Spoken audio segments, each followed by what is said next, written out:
তুমি ফুলের উপর শুয়ে থাকলে সেটা তোমার ফুল শয্যা, আর ফুল তোমার উপর শুয়ে থাকলে সেটা তোমার শেষ শয্যা।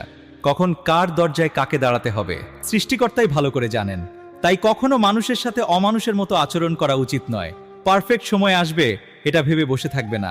খারাপ সময়গুলোকে নিজে থেকে পারফেক্ট বানাতে পারলে দেখবে জীবনে কখনো কোনো কষ্ট থাকবে না। কোনো কিছুর শুরু দেখে খুশি হইও না, শেষটার জন্য অপেক্ষা করো, কারণ শেষটাই তোমার জীবন থেকে খুশি কেড়ে নিতে পারে। কথাগুলো শুনে যদি মনটা কাঁদে, ভিডিওটি শেয়ার করে দিন।